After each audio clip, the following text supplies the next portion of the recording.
Welcome back, Reds fans. Today we've got all the latest Liverpool transfer news, from Marc Guehi frustration to the next Mbappe target, Klopp's demands, and Konaté's dream replacement. Smash that subscribe button and turn on notifications so you never miss an update from Anfield Wire. It's frustrating watching Marc Guehi from Man City. I'm disappointed in Liverpool. Liverpool came face-to-face with Marc Guehi at the weekend, months after nearly signing him, and seeing him in Manchester City colors raises some tough questions. When Liverpool's deal for Marc Guehi collapsed at the 11th hour on deadline day, there was a sense that the Reds were likely to revive the move in the future. But fast forward 4 months or so, and the defender is a Manchester City player. Failing to get the transfer done at the first time of asking was always going to invite complications, not least with Guehi's contract at Crystal Palace ticking into its final 6 months. Even so, seeing a domestic rival swoop in to secure a deal was bitterly disappointing. Liverpool is already struggling on the homegrown front, and immediate defensive reinforcements would not have gone amiss, with Joe Gomez in a near-constant battle for fitness. Long-term, Liverpool will need to think about a successor for Virgil van Dijk, and the future of Ibrahima Konaté beyond the end of the season remains in doubt, with a new contract yet to materialize. The recruitment team has at least begun to address these concerns, completing a January deal for Jeremy Jacquet, but he won't join until the summer, and he's injured now anyway. In the meantime, Liverpool has to watch Guehi in action for Man City. Emile Heskey is among the many observers to have been frustrated by seeing Guehi in sky blue. He believes Liverpool has let a star slip through its fingers. Marc Guehi is a fantastic player, and I'm very disappointed Liverpool didn't follow up with their summer offer to buy him in January, Heskey told A Gamble. For him to turn up at Manchester City last month made me think, what's happened there? Because I thought Liverpool had the deal under control even when it didn't go through last year. He's a very solid and intelligent defender who understands how to slow games down, but also how to build up play from the back. He came from Chelsea's academy, so obviously has the experience and understanding of playing for a big club. It's so frustrating watching him play well for another club and potentially being the difference maker in games like that. Liverpool can point to a number of valid reasons for not reviving a deal in January. For one thing, Man City was made to fork out more than $27 million for a player with just months left on his deal. But perhaps even more significantly, Guehi's looming contract expiry meant he could hold out for huge personal terms, on par with the kind of numbers he would have commanded as a free agent. Liverpool was never going to be held to ransom on matters like wages and signing-on fees, and the defensive shortlist was never Guehi or bust. Injury notwithstanding, Jacquet is an impressive acquisition, and one which arguably fits more with Liverpool's style, given the Frenchman's superior aerial dominance. Even so, it was hard to watch as Guehi was so impressive against Liverpool at Anfield. He did have a slight red card scare when Mohamed Salah got the better of him, with the referee deeming that there was sufficient cover, but it was an otherwise faultless afternoon. In particular, his composure on the ball is something from which Liverpool would have really benefited.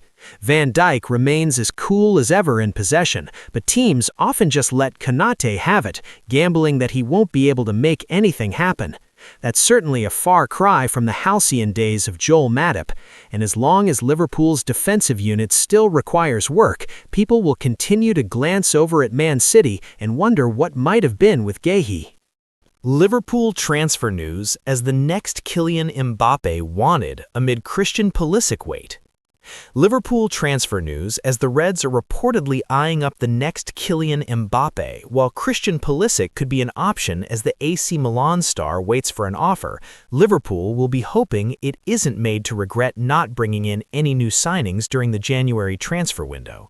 The Reds did, of course, complete a deal for Jeremy Jacquet, although the Rennes defender won't be making the move to Anfield until the summer, and he might not be arriving in the best condition, given he's already picked up an injury. There's plenty of work still to be done this season, and Arne Slot already knows what effect missing out on the Champions League could have on any summer business, which might include deals for a couple of forwards if the latest reports are anything to go by. Christian Pulisic, AC Milan.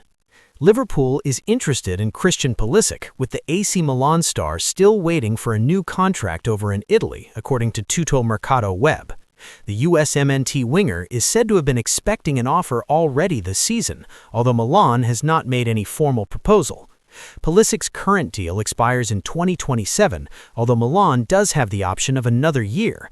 A move back to the Premier League could be in the offing, though, with the Reds and Arsenal both said to be interested. Still, he has impressed during his time in Italy, and he might be in the running for a move back to the Premier League after previously struggling at Chelsea. Where have we heard that before? Eli Jr. Krupi, Bournemouth. Liverpool is keeping a close eye on Bournemouth forward Eli Jr. Krupi, according to Caught Offside. The 19-year-old is claimed to have also caught the attention of Chelsea, Real Madrid, and Paris Saint-Germain. Bournemouth signed Krupi last year from Lorient, and the teenager has attracted plenty of attention, with 8 goals in 20 Premier League appearances this season. He has been likened to Kylian Mbappé by one of his former teammates, as per the Premier League. According to the report, Krupi could set Liverpool back as much as £80 million or $109 million, and with his contract running until 2030, it wouldn't be easy to get a deal over the line. Arne Slot voiced complaint about Sunderland-Liverpool referee. Wrong decision. Chris Kavanagh will be the man in the middle on Wednesday at the Stadium of Light, a referee who has infuriated Arne Slot twice already this season with decisions against Manchester City and Sunderland. Arne Slot will hope that there are no refereeing controversies when Liverpool travels to Sunderland on Wednesday, with the Reds head coach referring to the number of decisions he feels have gone against his side this season after Sunday's defeat to Manchester City. One in particular has irked Slot and been a constant reference point in recent months: Virgil van Dijk's disallowed header against City in November. The Liverpool skipper rose highest to nod in a corner at the Etihad, but it was disallowed due to Andy Robertson's position, which was deemed to be impacting goalkeeper Gianluigi Donnarumma. City led 1-0 at the time, and an equalizer may have changed the course of a game Liverpool went on to lose 3-0. It was referee Chris Kavanagh who chalked off that goal, a man who will once again take charge of Liverpool at the Stadium of Light in midweek. I think it's obvious and clear that the wrong decision has been made, at least in my opinion, because he didn't interfere at all with what the goalkeeper could do, Slot said in November when asked about Van Dijk's disallowed goal. Immediately after the game, someone showed me the goal that the same referee allowed City against Wolves last season, he added, referencing a Bernardo Silva goal in 2024 that was allowed to stand. It took the linesman 13 seconds to raise his flag to say it's offside, so there was clearly communication. That could have influenced the game in a positive way for us because in the first half we were so poor. Slot was also infuriated by Kavanagh on another occasion this season, when the referee chose not to award a penalty against Leeds' Xhaka Bijol after the defender grappled with and fouled Hugo Ekitike at Anfield on New Year's Day. If he had fallen down, it probably would have been a penalty, Slot said on that occasion. But I understand why he doesn't go down, because this season, so many times when we were fouled inside the 18-yard box, we didn't get a penalty.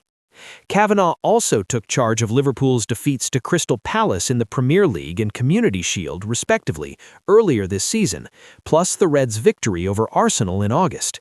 That Arsenal win was the solitary victory for Liverpool across the last games Kavanagh has overseen. Jurgen Klopp has 5 demands for Real Madrid job as speculation builds. Jurgen Klopp continues to be linked with Real Madrid, despite the appointment of Álvaro Arbeloa, the former Liverpool boss, is said to have 5 demands. Links between Jurgen Klopp and Real Madrid refuse to go away. The former Liverpool manager is currently in an overarching role with the Red Bull Group, but speculation persists that he could be tempted back into management by the Spanish giant. At this point, you would be forgiven for pausing in confusion.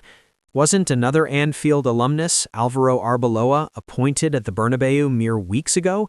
Indeed he was, although Real Madrid has been coy on the length of his contract. It runs beyond the end of the season, so it was not an entirely interim agreement, but Los Blancos clearly intended to keep their options open after dismissing Xabi Alonso. Between Alonso, Arbeloa, and Klopp, there could hardly be any more Liverpool intrigue in these developments.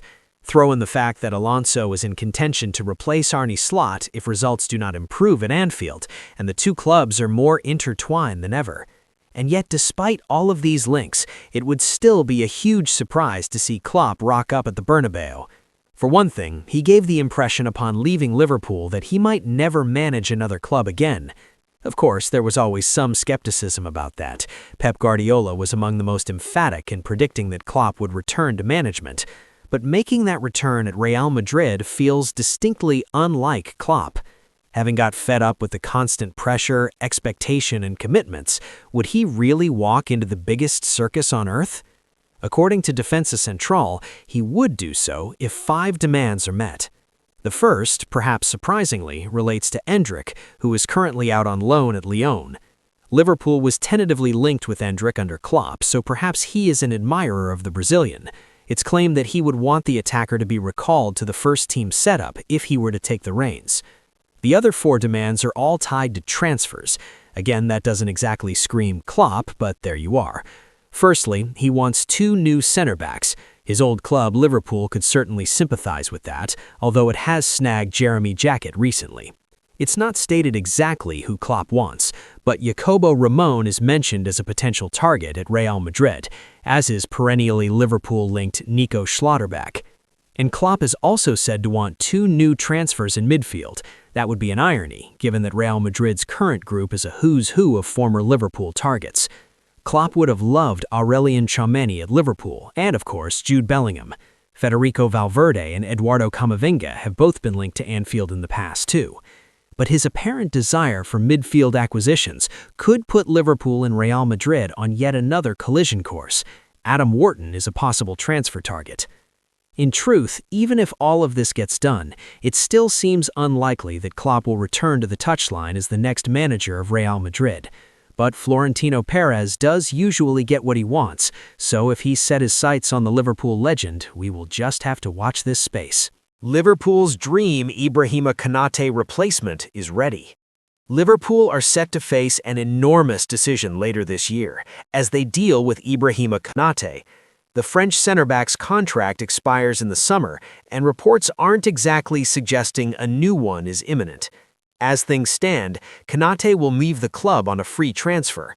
Now, things could absolutely change in the next 4.5 months, but Liverpool must act like they won't, and that means finding a replacement. Joe Gomez won't be that player, given he'd be ahead of Konaté in the pecking order if he was. His own future isn't exactly certain either. It won't be Giovanni Leone either. He's still only a teenager for one, while no one can be totally sure how he'll rebound from his knee injury next season. So, Jeremy Jackett? Again, he's very young. It's difficult to believe that Liverpool would put all their faith in the youngster as a senior partner for Virgil van Dijk. And that's the other factor here. Van Dijk will enter the final year of his deal this summer, and the Reds will want a senior figure to lead the defense in his absence. Fortunately, the perfect target for all of this appears to be available. Nico Schlotterbeck is that player. El Desmarque reports that Borussia Dortmund have accepted that Nico Schlotterbeck will leave them in the summer. The center-back will enter the final year of his deal, and they want to get some value for him before he departs. Now, there's massive interest in Schlotterbeck, including from Real Madrid and Bayern Munich. Liverpool, though, are also there as a suitor. The Reds have been linked for a few months now, and honestly, we don't see a better option for them. We've said before that he could end up being their biggest signing for a long time if he has the ability to replace Van Dijk. There are few players who could pull that off. Schlotterbeck, though, has the kind of game that Liverpool want: physical, quality on the ball, and consistent in the air. He's also coming into his prime years, has led the Dortmund defense for a few years now, and has the kind of composure the Reds are after. The door now appears to be open, and we see no better time to walk through than as a Konaté replacement. Schlotterbeck could partner Van Dijk for a year before taking over as the leader of the next generation, guiding the likes of Jackett and Leone. Everything seems to be coming together for this. It's an opportunity Liverpool should absolutely take.